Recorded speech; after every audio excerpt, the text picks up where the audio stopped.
우리가 지난 주일까지 1장에서 3장을 보았습니다. 정확히 전반부였고요. 교회와 성도의 어떤 영적인 정체성과 존재의 근거들을 우리가 말씀 안에서 또 복음의 빛 가운데서 함께 하나하나 들추어 보며 확인했던 시간이었습니다.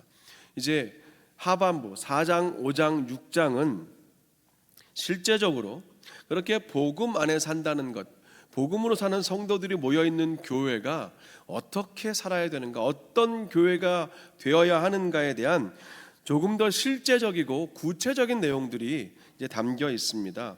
그래서 총 10번에 걸쳐서 이 4장과 5장과 6장을 다루게 될 것입니다. 이 실천적인 삶의 시작점이자 첫 단추는 오늘 4장 1절의 하반절에 나오는데요. 너희가 부르심을 받은 일에 합당하게 행하여 라는 것입니다. 우리가 여러 번 말씀드립니다. 부르심을 받았다라는 개념이 참 중요한데, 우리 전에 말씀드린 것처럼 부르심을 받은 것은 반드시 목적과 연결되어 있습니다.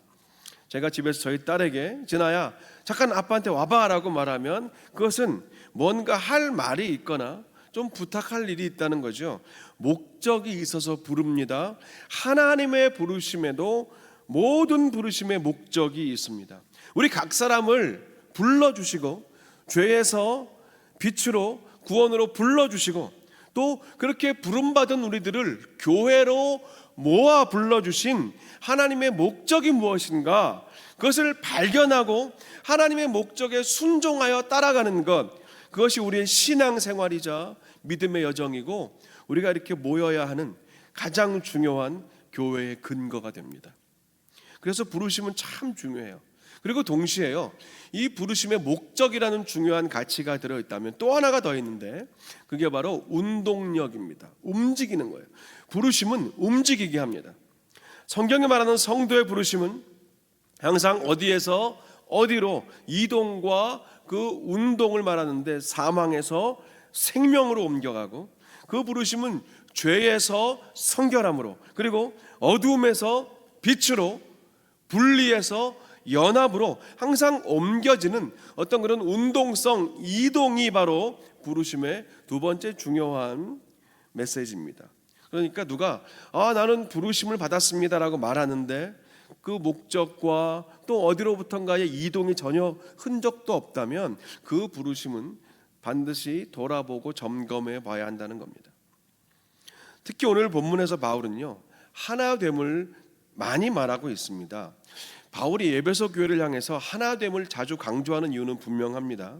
그때나 지금이나 maybe 앞으로의 교회들도, 이 땅의 교회들은 분명히 하나 되기가 참 늘 힘들 것입니다. 그때도 힘들었어요. 전혀 다른 배경과 생각과 가치관들, 너무나 다른 삶의 이야기들을 가진 사람들이 한 곳에 모여 있다는 것, 그것은 교회 공동체에게 참 이 하나됨이 어려울 수밖에 없는 그런 근거가 되지요.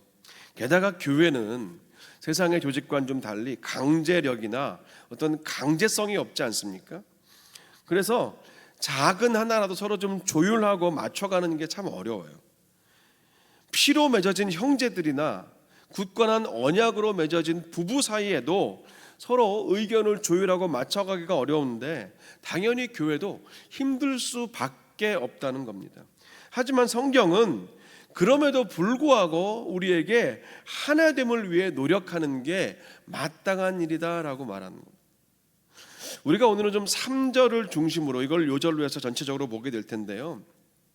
3절에 보면 평안의 매는 줄로 성령이 하나 되게 하신 것을 힘써 지키라 라고 말합니다.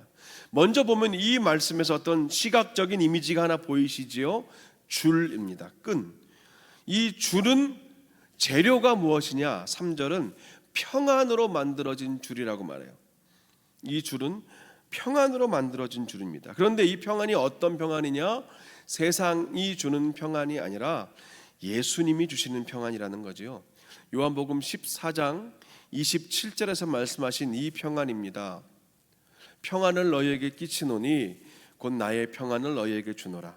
내가 너희에게 주는 것은 세상이 주는 것과 같지 아니하니라. 너희는 마음에 근심하지도 말고 두려워하지도 말라. 아멘. 세상에 주는 평안은 일시적이지요. 잠시의 평안 이후에는 또 다른 근심이, 두려움이 찾아옵니다. 마치 군대에 있을 때 휴가 가는 거나 마찬가지예요. 휴가 갔을 땐 좋지만 다시 부대로 복귀할 때의 그 마음, 그냥 그게 세상에 주는 평안입니다. 일시적으로는 참 좋은데 그러나 늘 근심과 두려움을 떨쳐낼 길이 없어요. 하지만 성경이 말하는 예수 그리스도의 평안은 다르다는 거죠. 엄밀히 말하면 근심이 있지만 근심이 되지 않고, 두려움이 있으나 그것이 나에게 두려움을 주지 못하게 하시는 그런 평안이 예수 그리스도의 평안이라고 성경은 말합니다. 여전히 우리 삶에 문제가 남아있고, 여전히 내 삶에 부는 폭풍은 그칠 기미가 보이지 않고, 여전히 아프고 고통스럽고 여전히 힘겨운 하루하루를 살지만, 하지만 그 자리에 나와 함께 계시는 주가 계시기에 근심거리가 근심이 되지 않고, 두려움거리가 두려움이 되지 않는 것, 이것이 세상에 알 수도 없고 줄 수도 없는 그리스도인만이 알고 경험하고 품고 사는 예수의 능력, 그리스도의 평안의 능력이라고 믿습니다. 여러분, 이렇게 우리가 3절이 말하는 이 평안이라는 그 줄의 재료가 예수님이 주시는 평안이다라고 확인했다면, 이제는 성령이 하시는 일을 좀 볼 필요가 있어요. 성령이 하시는 일이 뭐냐면, 이 예수님의 평안으로 꼬아진 이 줄을 가지고 이미 우리 교회를 하나로 묶어 주셨다라고 성경이 말하는 걸 잘 봐야 됩니다. 3절은요, 이 예수님의 평안이라는 줄로 성령의 도우심을 입어서 교회와 성도들이 스스로가 열심히 그 예수님의 평안을 들고 서로 묶어가면서 열심히 노력해서 하나가 되어야 한다라고 말하는 게 아니라는 거예요. 성경은 우리에게 하나가 되라라고 말하지 않아요. 이미 너희를 하나가 되게 하셨으니까 그 하나가 되게 하시는 것을 그냥 힘써 지켜라라고 말합니다. 이 사실을 말하는 것이 바로 앞서 에베소서 2장 13절이었지요. 이제는 전에 멀리 있던 너희가 그리스도 예수 안에서 그리스도의 피로 이미 그 복음 안에 사는 자들은 이미 가까워졌다, 하나가 되었다라는 거예요. 그리스도 예수의 피로 예수 안에서 이미 가까워진 존재들이 성도요, 교회라는 건데, 성령께서 그 일을 하셨다라는 겁니다. 3절은 이렇게 성령께서 예수의 피로 그 평안으로 하나가 되게 하신 것을 우리에게 힘써 지켜라 라고 말하는 거죠. 그래서 우리 할 일은요, 하나됨을 이루는 게 아니라 하나됨을 지키는 겁니다. 이 부분을 잘 보셔야 돼요. 하나됨은 다시 말하면 우리가 어떻게 이뤄내기가 참 어려운 거예요. 거의 불가능하다는 거예요. 사도 바울이 담임 목사를 하던 그 초대교회도 못했어요. 지금 이 시대도 마찬가지입니다. 그래서 성경이 우리에게 말하는 것은 뭐냐면, 하나됨을 이뤄가라, 한번 이뤄봐라, 이게 아니라 이미 성령이 너희를, 복음 안에 있는 너희를 하나 되게 하셨는데 그냥 그거 잘 좀 붙들고 지켜가라라는 거예요. 이 하나됨을 지키는데 가장 어려움이 있는데 몇 가지가 있는데, 그 중에 하나가요, 십자가를 보지 않고 옆을 보는 겁니다. 제가 에베소 말씀 가운데 자주 말씀드려요. 성도와 교회의 하나됨은 십자가를 바라보고 십자가 앞에 나오는 것밖에 다른 길이 없다고 계속 반복해서 말씀드립니다. 십자가 앞으로 나아가는데 잠시 시선을 옆으로 돌리는 순간 이 하나됨이 깨어지기 쉽다는 겁니다. 하나님의 영광의 빛, 말씀의 빛, 은혜의 빛 가운데, 그 예수 그리스도의 십자가 은혜의 빛 가운데 계속 나아가면 어떤 현상이 있습니까? 내 모습이 보여요. 내 연약함과 더러움과 추함이 보여요. 꼭꼭 감추어 두었던, 잊고 살았던 나의 그 아픔과 나의 그 연약함이 보이기 시작해요. 어떻게 해요? 빛 가운데로 가까이 가면 갈수록 더 잘 보입니다. 그래서 예수 오랫동안 잘 믿어오신 분들은요, 그 삶이 점점 더 정리가 되고 정돈이 되시는 겁니다. 왜냐하면 늘 빛 앞에 나아가니까 옷에, 내 삶의 옷에, 내 내면의 옷에 때가 오물이 묻을 틈이 없어요. 계속 예배 가운데, 기도 가운데 나아가서 닦아내고 씻어내고 다 제하여 버리거든요. 그런데 문제는 그렇게 나의 모습을 보고 내가 주 앞에 더 성결하고 거룩하고 하나님을 닮아가는 정도로 사는 것으로 결단하고 가면 되는데, 고개를 돌릴 때가 문제예요. 이분도 이 거리에 나와 계시네. 그런데 보니까 그 빛 가운데 나와 계신 그분의 허물과 때가 보이는 거예요. 그러면서 우리 마음 가운데 죄성이 뭐라고 말합니까? 지적하기 시작하죠. 판단하기 시작해요. 때로는 정죄할 때도 있습니다. 그래서 위험한 거예요. 나도 모르게 판단하게 되는 게 위험한 겁니다. 제가 그래서 이런 캐치프레이즈를 좋아합니다. 주님께로 날마다 더 가까이, 단 시선을 조심하고 간격을 잘 유지하면서. 함께 읽어볼까요? 시작. 주님께로 날마다 더 가까이, 단 시선을 조심하고 간격을 잘 유지하면서. 여러분, 이거 좀 굉장히 중요한 말입니다. 여러분, 전 이 말을 우리가 기억하면 이미 성령이 하나로 묶어주신 우리의 하나됨이 더 강하고 굳건하게 지속되리라 믿습니다. 내가 날마다 주께로 가까이 나고 우리가 날마다 주께로 가까이 가는 거예요. 그런데 시선을 늘 나와 십자가만 보면 되는 거예요. 그리고 간격을 잘 유지해야 돼요. 주님은 이런 우리의 연약함을 너무 잘 아시기 때문에요. 너희가 힘쓰고 애쓰고 정말 피 터지게 노력해서 한번 서로가 하나가 돼봐라, 그게 쉬운 거 해봐라, 이렇게 툭 던져 놓으시는 것이 아니라, 이미 믿는 성도들은 성령께서 예수 그리스도의 평안의 줄로 단단히 묶어주셨으니까 그것을 좀 잘 유지해라 라고 말씀하시는 겁니다. 여기까지가 3절의 중요한 의미예요. 오늘 요절인데. 자, 그리고 뒤에 4, 5, 6절은요 바울이 말하는 그 하나됨의 상태를 힘써 지킬 수 있는 영적인 신학적인 근거를 4, 5, 6절은 말하는데, 그게 삼위 하나님의 하나되심과 삼위 하나님의 하나되게 하시는 그 일들을 간략하게 적어놨습니다. 4절에서는 우리 몸이 하나인 것처럼 성령께서, 한 성령께서 우리를 묶어주셨는데 그 하나됨이 바로 우리를 부르신 목적이다라고 말합니다. 그리고 5절은 성자예요.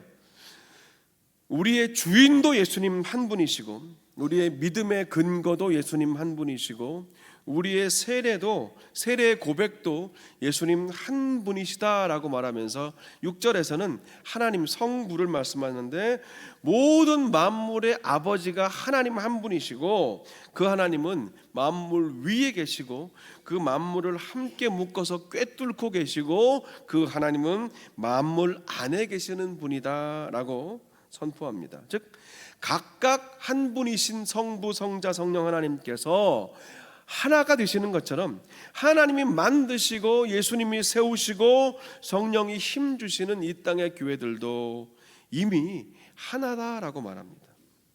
자, 이렇게 우리가 교회와 성도의 하나됨에 대해서 성경적인 근거와 방향을 확인했다면 2절로 가보면 좋을 것 같아요. 2절에는 조금 더 실제적인 그런 내용들과 그런 단어들과 개념들이 들어있거든요. 서두에 잠깐 말씀드렸던 것처럼 부르심에 합당하게 행한다는 말은 목적을 알고 정확히 이동하는 것이라고 말씀드렸어요. 오늘 본문에 의하면 그 이동하는 목적지가 어디냐? 하나 되게 하시는 것을 힘써 지키는 그 걸음, 그 길이 바로 교회와 성도가 함께 나아갈 곳이에요. 그 목적지로 가기 위해 꼭 필요한 한 가지가 2절에 나오는 용납이라는 단어입니다. 오늘 몇 가지 중요한 단어들을 볼 거예요. 용납이라는 말 너무너무 중요합니다. 헬라어로 아네코라는 말인데요, 이것은 합성어입니다.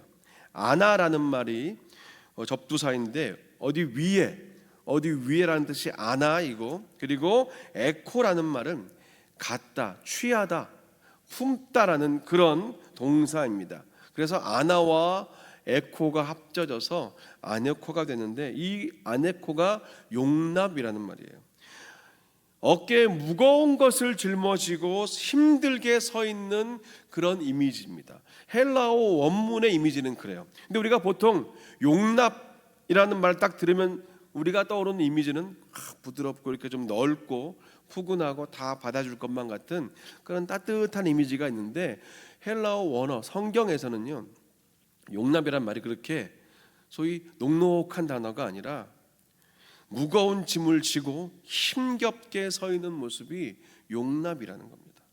근데 중요한 것은 이 무거운 것이 내 것이 아니라 다른 사람의 것을 지고 서 있는 것이기 때문에 이 아네코, 용납이라는 단어가 굉장히 중요한 관계의 언어가 된다는 거예요.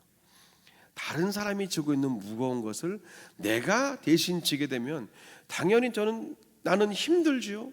나도 아픕니다. 그리고 나도 어려워요. 그래도 지어요. 그래도 지는 겁니다. 그게 바로 용납이라는 거예요. 여러분, 이 아네코, 용납이란 설명을 잠깐 들으실 때 예수님의 십자가가 떠오르지 않으십니까? 보이지 않으십니까? 예수님이 저와 여러분이 지고 있는, 그리고 영원히 지고 가야 했을 그 죄와 사망의 무거운 것을 십자가에서 대신 지셨습니다. 그래서 예수님도 힘드셨어요. 예수님도 아프셨습니다. 그래도 끝까지 하나님이 부르신 이 땅, 그 자리, 하나님의 목적을 위해서 이동하신 분 아닙니까? 그 예수님의 부르심에 합당한 그 자리, 그 아네코, 용납의 십자가를 지신 분입니다. 그래서 저와 여러분이 구원을 얻었습니다. 이 용납이 바로 예수님의 십자가의 언어라고 하면, 이 절에는 나머지 세 개의 중요한 단어들이 해석이 되는 거예요. 겸손, 온유, 오래 참음, 이 세 가지 단어가 나오는데, 이게 바로 예수님의 십자가 언어, 용납의 언어들이라는 거예요. 아주 중요한 개념이니까 간단하게라도 하나씩 좀 봐야 됩니다. 겸손, 예수님은 겸손하신 분이죠. 겸손하신 분입니다. 3, 4세기 때 그 초대 기독교 영성가였던 성 어거스틴은 그가 썼던 고백록에서 겸손을 이렇게 참 아주 멋지게 풀어놓았습니다. 지금 읽어도 어떻게 이게 그 당시 했던 말이 갈 정도로 감동적인데요. 이렇게 제가 읽어드리겠습니다. 누군가 그대에게 기독교의 으뜸 가는 덕목이 무엇이냐고 물으면 첫째도 겸손, 둘째도 겸손, 셋째도 겸손이라고 대답하라. 겸손이라는 것은 그저 유순하고 착한 사람들의 천성에 속한 것이 아니라 그리스도인이라면 누구나 실천해야 할 덕목이고 제2의 천성으로 습관화해야 할 덕목인 것이다. 겸손이라는 것은 예의 범절도 아니고 비굴함이나 억지스럽게 강요된 그런 순종도 아니다. 겸손은 오직 내 삶의 모든 것이 하나님께 달려있다는 것을 인정하는 것이 겸손이다. 내 삶의 모든 것이 하나님께 속해 있고 하나님께 맡겨져 있고 하나님께 달려있다는 것을 인정하는 것이 겸손이다. 그래서 겸손은 예수께서 친히 성육신과 십자가를 통해서 먼저 보여주신 길이다.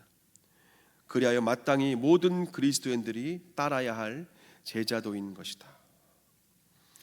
예수님은 겸손하셨기 때문에 하나님의 뜻에 따라 인카네이션, 이 땅에 오셨고 십자가를 지셨습니다. 그리고 하나님의 뜻에 따라 부활, 승천하셨고 영원한 중보자가 되신 것이죠. 두 번째 단어는 온유함입니다. 온유. 당연히 예수님은 온유하신 분입니다. 얼마 전 주일에 어떤 권사님께서 이제 본당 로비에서 인사하고 있는 저를 보시더니 잠깐 이렇게 말씀하시더라고요. 목사님은 생전 교회에서 화 같은 거 안 내왔죠? 그래서 제가 이렇게 말씀드렸어요. 예, 제가 생각해보니까 교회 안에서는 특별히 화를 낸 적은 없는 것 같아요. 근데 목사들이 교회에서 화낼 일이 뭐가 있겠습니까? 없죠. 근데 사실은 제가 권사님 집에서 애들을 키울 때는 화를 좀 냈습니다. 그러니까 웃으시면서 목사님 집에서도 화 안 내면 그게 사람입니까? 그건 당연하죠 하면서 이렇게 저를 오히려 위로해 주셨던 그런 기억이 나요. 여러분, 단순히 화를 안 내는 게 온유함입니까? 그렇다면 하나님이 이 지면에서 가장 온유하다고 그렇게 인정해 주신 그 모세는 좀 어색해집니다. 신광야의 무리바에서 아주 백성들에게 크게 한번 화를 냈던 적이 있었거든요. 저는 개인적으로 그리스도인의 성품뿐 아니라 목회자로서의 성품의 그런 개발과 훈련을 할 때 이 온유함이란 단어를 가장 저는 먼저 좀 품는 사람입니다. 온유한 사람이 되고 싶어요. 근데 온유하다는 것을 아까 말한 것처럼 그냥 단순히 착하고 화를 안 내는 게 아니라 제 나름대로는 온유함의 개념을 생각할 때 이런 어떤 그런 피규어를 하나 만들어 놓습니다. 보통 오뚜기 아시죠? 오뚜기가 딱딱하잖아요. 근데 그 오뚜기인데 아주 부드러운 오뚜기예요. 말랑말랑하고 참 부드러운 오뚜기인데 그 중심은 무거운 것이 있는 거죠. 저는 그 개념을 늘 머릿속에 담고 있어요. 좀 풀어보면 이런 거겠죠. 부드럽고 따뜻하지만 하지만 그 중심 진리에 있어서는 타협이 없는 사람이 되고 싶고, 저는 누구나 편하게 대할 수 있지만 하지만 함부로 대할 수는 없는 사람이 되고 싶고, 그리고 또 그냥 밀면 미는 대로 흔들려줘요. 그런데 아예 흔들리다가 넘어질 수도 있지만 넘어진 채로 계속 있지는 않는 사람이 되고 싶거든요. 제가 닮고 싶고 가지고 싶은 이 온유함의 이미지는 철저하게 예수님의 모습이에요. 예수님을 닮고 싶은 제 마음이 온유함으로 연결되었는데, 예수님 보십시오. 예수님은 부드럽고 따뜻하신 분이었어요. 하지만 하나님의 뜻과 그 말씀을 이루심에 있어서는 전혀 타협이 없으셨습니다. 예수님은 누구에게나, 길가에 지나다니는 아이들이나 또 사람들로부터 죄인 취급받던 그 병자들이나 누구에게나 차별 없이 가깝고 따뜻하게 대하셨지만, 하지만 누구나 함부로 대할 수 없는 그런 권위가 있으신 분이었습니다. 또 예수님은 누구십니까? 조롱과 채찍과 모욕으로 그 십자가 죽음의 자리까지 밀려가셨어요. 밀려가셨습니다. 하지만 그 십자가 달린 그 죽음으로 끝나신 것이 아닙니다. 그 넘어진 십자가 그 위에서 예수님이 계속 누워 계신 것이 아니라 오뚜기처럼 다시 부활의 영광으로 일어나셔서 하늘을 위해서 우리를 위하여 중보자가 되시는 거지요. 이 예수님이 정확히 바로 온유하신 분이라 전 예수님을 묵상하고 또 바라보고 생각할수록 저도 그 온유함을 품고 싶어서 그렇게 따뜻하고 부드러운 털을 가진 오뚜기로 저는 그렇게 생각하고 있습니다. 마태복음 11장 29절에서 예수님은 이렇게 말씀하신 적이 있잖아요. 그분의 겸손하심과 온유하심을 스스로 증언해 주셨습니다. 나는 마음이 온유하고 겸손하니 나의 멍에를 메고 내게 배우라. 그리하면 너희 마음이 쉼을 얻을 것이다. 할렐루야. 이 예수님을 닮아가시기를 간절히 축원합니다. 또 세 번째로 예수님은 오래 참으신 분이라고 성경은 말하지요. 히브리서 12장 2절은 말합니다. 믿음의 주요 또 온전하게 하시는 이인 예수를 바라보자. 그는 그 앞에 있는 기쁨을 위하여 십자가를 참으사 부끄러움을 개의치 아니하시더니 하나님 보좌 우편에 앉으셨느니라.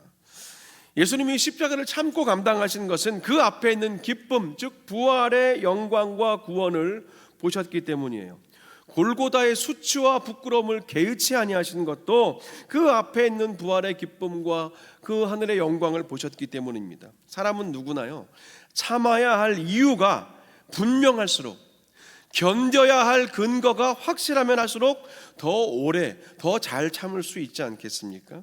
조금 바꿔 말하면 전 사랑하는 만큼 참는 것 같아요. 사랑하는 만큼 그만큼 참을 수 있는 것 같습니다. 갑자기 쓰러진 내 아이를 등에 업고 병원까지 뛰어가는데 조금 숨차고 그냥 조금 다리 아프다고 쉬엄쉬엄 갈 부모가 어디 있겠습니까? 사랑하는 사람이 오물통에 빠져서 지금 아래로 내려가고 있는데 내 옷 더러워질 걱정이나 하고 있을 사람이 누가 있겠습니까? 사랑하는 만큼 참고 견디는 겁니다. 예수님은 저와 여러분을 사랑하시기 때문에 죽기까지 사랑하시는 겁니다. 그래서 그 십자가 죽음의 고통을 참으셨고 3일간의 그 침묵과 어둠을 견디셨고 부활의 영광으로 승천하신 거죠. 그리고 지금도, 오늘도 한 영혼이 다시 주님 앞으로, 한 영혼이 다시 예배의 자리로, 한 영혼이라도 다시 이 복된 함께 드리는 이 예배의 자리로, 공동체 안으로 들어오시기를 오래 참으시면서 기다리고 계시는 겁니다. 저는 그래서 이 겸손과 온유와 오래 참음이 바로 예수님의 십자가 안에 새겨져 있는 십자가의 언어라고 믿습니다. 구원과 사랑의 언어라고 믿습니다. 이 예수님이 주시는 것이 바로 이 십자가 예수님이 주시는 게 서두에 말씀드렸던 세상에 알 수도 없고 줄 수도 없는 그 평안이라는 거예요. 그 평안으로 꼬아진 만들어진 줄을 성령께서 붙드시고 믿는 자들을 교회를 하나로 묶으셔서 하나가 되게 하셨다라고 성경이 말해요. 그래서 우리는 이제 하나 되게 하신 그 예수 그리스도의 평안의 줄을 단단히 붙들고 살아야 한다. 이것이 오늘의 메시지인 것입니다. 그런데 문제는요, 이 줄을 자르고 끊고 느슨하게 풀어버리려고 하는 시도가 너무너무 많아요. 사단이 지금도 교회를 위해 그 일을 하고 있습니다. 호시탐탐 벼르고 있지 않습니까? 그래서 오늘 3절은요 우리에게 또 그것 때문에 말하는 거예요. 평안에 매는 줄로 성령이 하나 되게 하신 것을 지켜라. 그냥 지켜라가 아니라 그 앞에 중요한 말이 있죠. 힘써 지켜라라고. 힘써 지키란 말은 힘을 쓰지 않으면 지킬 수 없다는 말이 아니겠습니까? 어려우니까 힘드니까 그게 쉬운 일이 아니니까 힘써 지켜라고 말하는 겁니다. 여기에 힘써라고 번역된 헬라어는 스푸다조라는 말인데요, 이 스푸다조라는 헬라어가 참 중요합니다. 애를 쓰고 노력한다는 말인데 이 시제가 있어요. 시제가 헬라어의 현재 분사라는 시제가 있는데 굉장히 중요한 우리 신앙의 시제예요. 지속적인 반복, 어제부터 오늘까지 그리고 내일도 계속 지속적으로 반복되는 어떤 행위를 말하는 게 현재 분사의 시제인데, 오늘 정확히 힘써라는 스푸다조가 바로 그 현재 분사 시제라는 거예요. 즉 과거에 한 번, 두 번 우리 교회가 힘써서 하나됨을 지켜냈어요. 할렐루야. 그리고 끝나는 게 아니라는 거예요. 계속해서 오늘도 붙잡고 있어야 돼요. 예수 그리스도의 평안의 줄이 우리 안에서 느슨해지지 않도록 단단히 그 평안의 줄이 온전히 조여 있도록, 그리고 필요할 때마다 열어서 함께 점점 더 그 줄을 넓혀가도록. 예수 그리스도의 평안의 줄은 리밋이 없습니다. 한계가 없어요. 누구나 들어올 수 있고 누구나 받을 수 있는 그 평안의 줄을 단단히 붙잡고 있는 거예요. 과거에 한두 번 묶었던 기억과 추억으로 사는 게 아닙니다.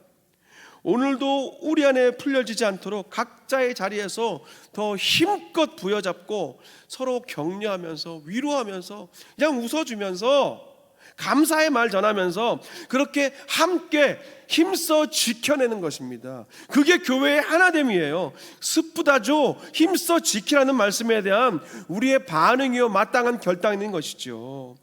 사랑하는 성도 여러분, 줄이 끊어지지 않는 교회 되시기를 간절히 축원합니다. 예수님의 평안을 우리 안에 단단히 붙잡고 힘써 지켜내시기를 간절히 축원합니다. 아멘입니다. 아멘이 여러분들 반드시 기억하세요. 저는 오늘 말씀을 좀 정리하면서 어떤 결단, 우리의 삶에 이 힘써 지켜내는 삶을 어떻게 좀 풀어보면 좋을까 하다가 딱 맞는 찬양의 가사를 하나 발견했습니다. 아시는 분도 있고 모르시는 분도 계실 텐데, 이 찬양의 앞부분, 이 벌스 파트는 이런 가사로 돼 있어요.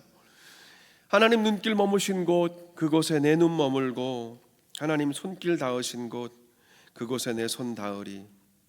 하나님 마음 두신 그곳 그곳에 내 마음도 두고, 하나님 계획하신 그곳 그곳에 내 삶 드리리. 여러분 공감하십니까? 동의하십니까? 우리 한 번 더 같이 읽어볼까요? 시작. 하나님 눈길 머무신 곳 그곳에 내 눈 머물고, 하나님 손길 닿으신 곳 그곳에 내 손 닿으리.